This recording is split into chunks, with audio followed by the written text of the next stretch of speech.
विद्यार्थियों, global positioning system की कुछ कमियां बताई गई हैं इस प्रश्न में।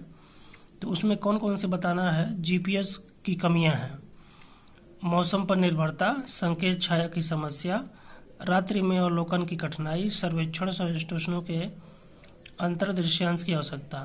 तो ये चारों जीपीएस की कमियां हैं। आजकल जीपीएस का उपयोग आप जानते हैं कि मोबाइल में, बाइक में, मोटरसाइकिल, कार में, हर प्रकार के डिवाइस में जीपीएस का इस्तेमाल किया जाता है लोकेशन पता करने के लिए। तो उससे संबंधित ये प्रश्न था। अगला प्रश्न है, निम्नलिखित में से किस यूनानी भूगोलवेत्ता को इस विचार का श्रेय जाता है कि सभी इतिहास को भौगोलिक परिप्रेक्ष्य में देखना चाहिए और सभी भूगोल को ऐतिहासिक दृष्टिकोण से देखना चाहिए। तो इस विद्वान का नाम है हेरोडोटस। ये बहुत बड़े इतिहासकार थे, इनको इतिहास का जनक कहा जाता है और इन्होंने ही कहा था कि भूगोल को इतिहास की तरह और इतिहास को भूगोल की तरह पढ़ना चाहिए। सी ऑप्शन सही है इसका। चलते हैं अगले प्रश्न पर। विद्यार्थियों, बहुत महत्वपूर्ण प्रश्न है, आने वाले परीक्षाओं में पूछे जाएंगे। ये असिस्टेंट प्रोफेसर का पेपर हुआ था, उसमें से प्रश्न लिए गए हैं। वलित पर्वतों और खंड पर्वतों यानी ब्लॉक पर्वतों के संदर्भ में निम्नलिखित कथनों पर विचार कीजिए। तो वलित पर्वत आप जानते हैं कि टेढ़े मेढ़े होते हैं, मतलब एक रैखिक विस्तृत होते हैं और उसमें चोटी भी होती है और खाड़ी भी होती है, घाटी भी होती है।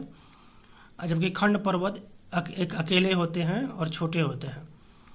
तो पहला कथन यही कह रहा है, वलित पर्वत सामान्यतः रैखिक और विस्तृत होते हैं जबकि खंड पर्वत क्षेत्रफल में छोटे और अधिक एकाकी होते हैं। तो पहला कथन सही है।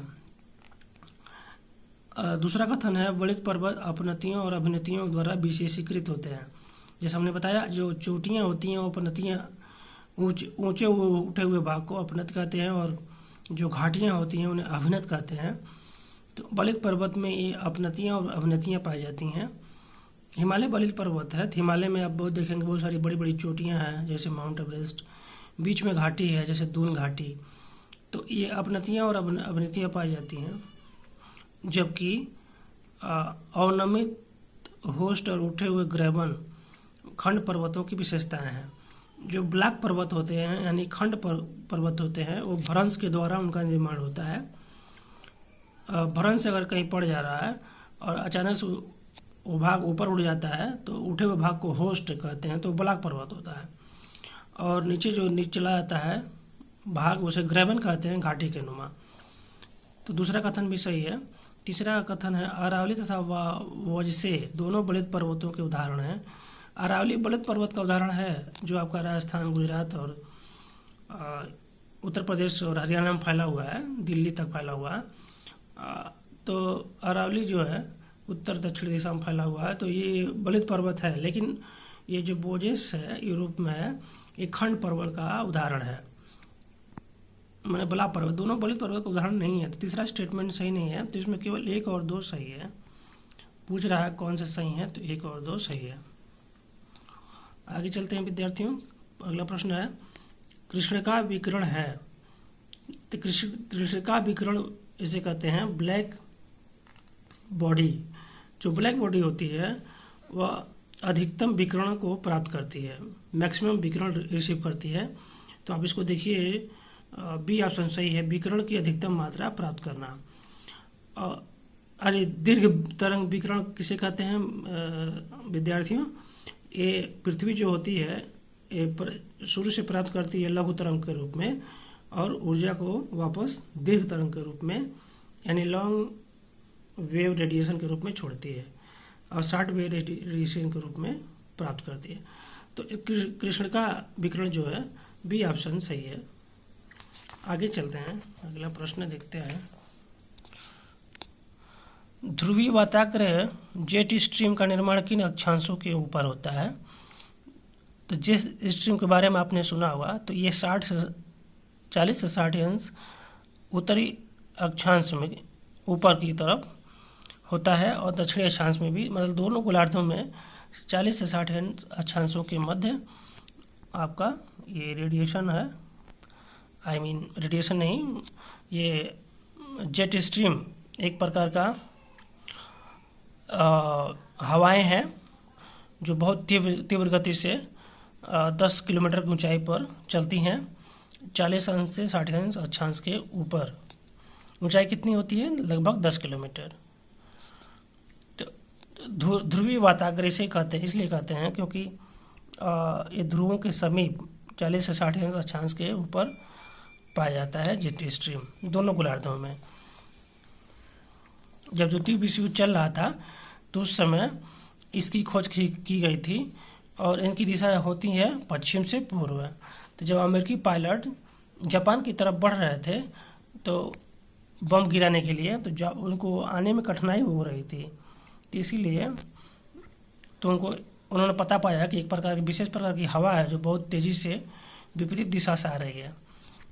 तो उड़ रहे थे वह पूरब से पश्चिम, जबकि ये पश्चिम से पूरब चल रही थी, उनको बाधा बन रही थी। अमेरिकी जहाज़ों के जो पायलट है बहुत कठिनाई महसूस कर रहे थे जहाज़ उड़ाने में, तभी इसकी खोज की गई थी।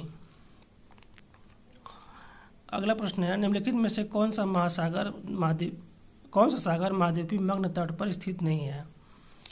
तो मग्न तट पर स्थित कौन सा महासागर नहीं है? सेलेबस महासागर जो है, ये महासागर नहीं, हम बार बार महासागर कह रहे हैं, सागर है। तो सेलेबस सागर जो है वो मग्न तट पर स्थित नहीं है।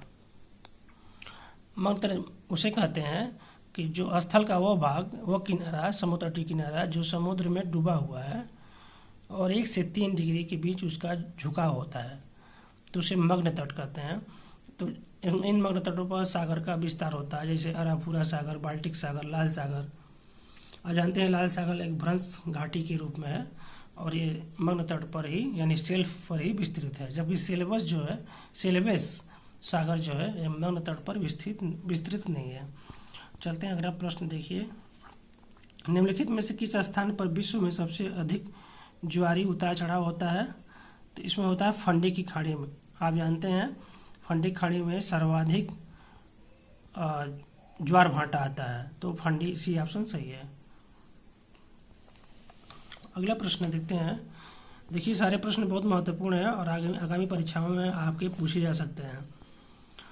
जनसांख्यिकी संक्रमण सिद्धांत निम्नलिखित में से किससे संबंध नहीं है? मतलब जनसांख्यिकी संक्रमण सिद्धांत में 4 स्टेटमेंट दिए हैं, उसमें से 4 में से एक जो इससे संबंधित नहीं है, तो ये बताना है कौन जनसांख्यिकी सिद्धांत से संबंधित नहीं है। तो अंतिम अवस्था में मृत्यु दर अधिक हो जाता है, यही इससे संबंधित नहीं है, क्योंकि अंतिम जो अवस्था होती है उसमें मृत्यु दर और जन्म दर दोनों बराबर हो जाते हैं, तो इसीलिए इसका डी ऑप्शन गलत है, जो इससे संबंधित नहीं है। बाकी ए ऑप्शन कह रहा है जन्म दर गिरने से पूर्व अधिक जनसंख्या विकास की संभावना विद्यमान होती है। जन्म दर जो है, मतलब जो जन्म दर है वह अभी इसमें गिरता नहीं है, इसमें जन्म दर ऊंच होता है। दूसरी अवस्था है उसमें जन्म दर अधिक होता है, तो ये ऑप्शन से संबंधित है, क्योंकि इसमें जन्म दर अधिक होती है, हालांकि मृत्यु दर अधिक होने के कारण इसमें जनसंख्या यदि बढ़ती नहीं है, लेकिन संभावना होती बढ़ने की। अब दूसरा भी कह रहा है जो ही जन्म दर में गिरावट प्रारंभ होती है जनसंख्या वृद्धि कम होने लगती है। ये द्वितीय अवस्था होती है कि वृद्धि तो होती है लेकिन कम, जैसे भारत इसमें है इस समय, इस अवस्था में भारत में वृद्धि हो रही है लेकिन वो गिर रही है। तीसरा जो है जब मतलब सी कह रहा है जब जन्म दर प्रतिस्थापन स्तर से नीचे गिरने लगता है तो जनसंख्या में प्रारंभिक गिरावट आने लगती है और मृत्यु दर निम्न स्तर पर स्थित हो जाती है। तो इसमें क्या है, भारत जैसे देश जो विकसित राष्ट्र बनने के दौर में है, तो उनका जो जन्म दर है वह एक विकसित जो यूरोपीय देश हैं उनके लिए है। भारत तो इसमें दूसरे वाले में स्थित है, पी वाले में, कि इसमें जनसंख्या वृद्धि होती है लेकिन कम होती है, और जबकि इसमें जो है जनसंख्या वृद्धि गिर जाती है बहुत ज़्यादा, मृत्यु दर भी निम्न स्तर पर होती है, तो जनसंख्या लगभग स्थिर होने की अवस्था में आ जाती है। सी में जितने विकसित देश हैं जैसे ऑस्ट्रेलिया, अमेरिका, इस सी में आ जाएंगे। तो इस प्रकार से इसमें डी जो है मान्य नहीं है कि अंतिम अवस्था में मृत्यु दर अधिक हो जाता है। प्रश्न नंबर 98, भारत में पाए जाने वाले वन के प्रकार और उसकी प्रमुख वृक्ष प्रजाति के निम्नलिखित में से कौन सा युग्म सही सुमेलित नहीं है। तो इसमें चंदन जो है ये भारत में पाया जाता है, लेकिन दे रहा है उष्णकटिबंधीय शुष्क पर्णपाती वन। ये शुष्क पर्णपाती वन नहीं है और भी उष्णकटिबंध में नहीं पाया जाता है। चंदन आपका कर्नाटक में पाया जाता है और ये पहाड़ियों पर पाया जाता है। शुष्क अगर ये शुष्क होता तो इसमें ये बढ़ता ही नहीं। शुष्क वन पाए जाते हैं और राजस्थान में पाए जाते हैं। इसीलिए आपका चंदन हिमालय में भी पाया जाता है, सफ़ेद चंदन, और लाल चंदन कर्नाटक में पाया जाता है। तो यहाँ शुष्कता नहीं होती हिमालय और चाहे कर्नाटका में। यहाँ पर पर्णपाती वन तो पाए जाते हैं, बारिश होती है 100 से 200 सेंटीमीटर भी, लेकिन शुष्क लिख दिया है तो शुष्क जितने वन होते हैं राजस्थान में पाए जाते हैं। इसलिए बी ऑप्शन सुमेलित नहीं है। बाकी मैंग्रोव वन जो सुंदरी वन आप जानते हैं, ये पश्चिम बंगाल उड़ीसा में फैला है। उस उष्णकटिबंधीय नम पर्णपाती वन ये शीशम है, ये सही है। शीशम जो है ये पर्णपाती वन है और हमेशा ये ग्रीष्म ऋतु में अपने पत्ता झाड़ देता है। शीशम बड़े पैमाने पर पाया जाता है उत्तर भारत में, विशेष यूपी में। अगर उत्तर प्रदेश के रहने वाले पाए तो शीशम बहुत ज़्यादा खेतों में दिखे होंगे, चकलोट में बहुत ज़्यादा मिलता है।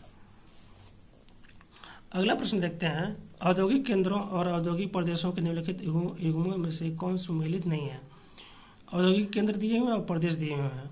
तो काकीनाडा सुमेलित नहीं है। काकीनाडा मुंबई पुणे औद्योगिक प्रदेश में नहीं आता है, जबकि ये आंध्र प्रदेश में आता है, विशाखापट्टनम के आस वाले में आ जाएगा।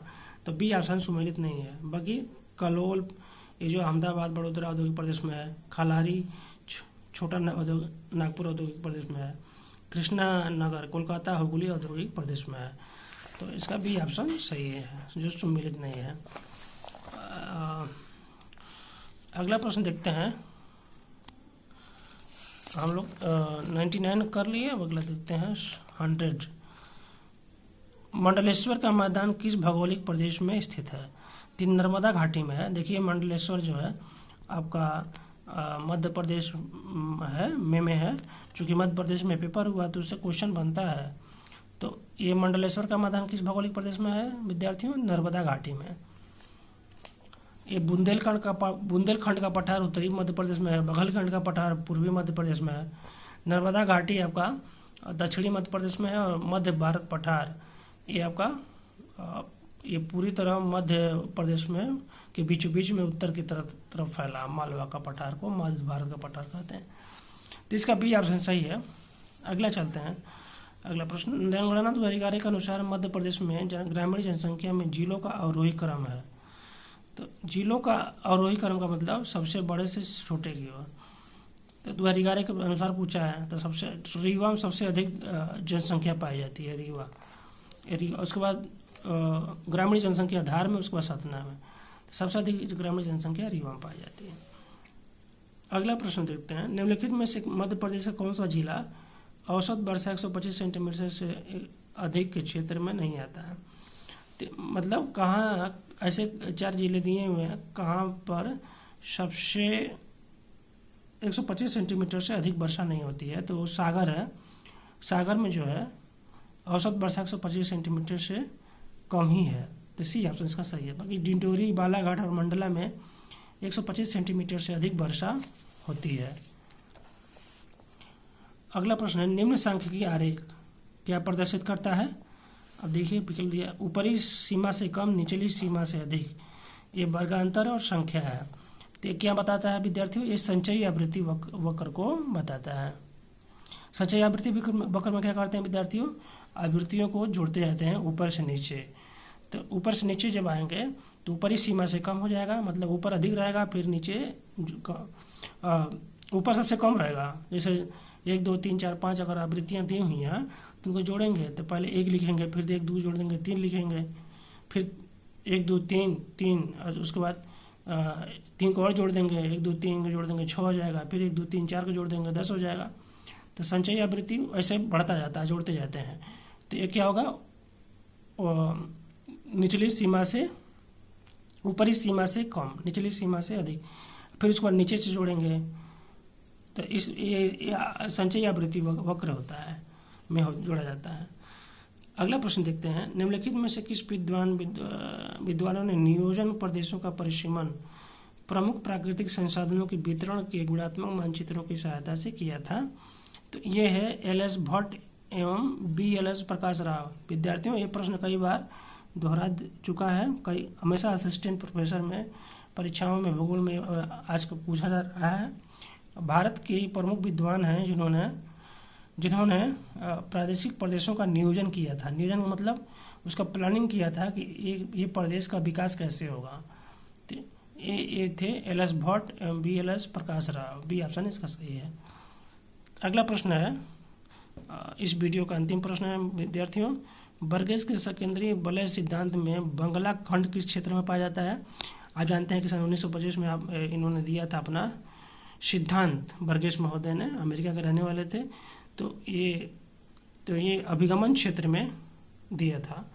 कंप्यूटर जोन अंग्रेजी में कहते हैं, हिंदी में अभिगमन क्षेत्र कहते हैं। तो यहाँ पर बंगला पाया जाता है, बंगलो इंग्लिश में कहते हैं बंगलो, हिंदी में कहते हैं बंगला खंड। तो ये अभिगमन क्षेत्र में पाया जाता है। अभिगमन क्षेत्र उसे कहते हैं जहाँ पर रोज़ के काम करने वाले लोग आते जाते रहते हैं वहाँ से, ठीक है, तो अभिगमन क्षेत्र होता है। तो इस प्रकार से 105 का डी सही है। जय हिंद।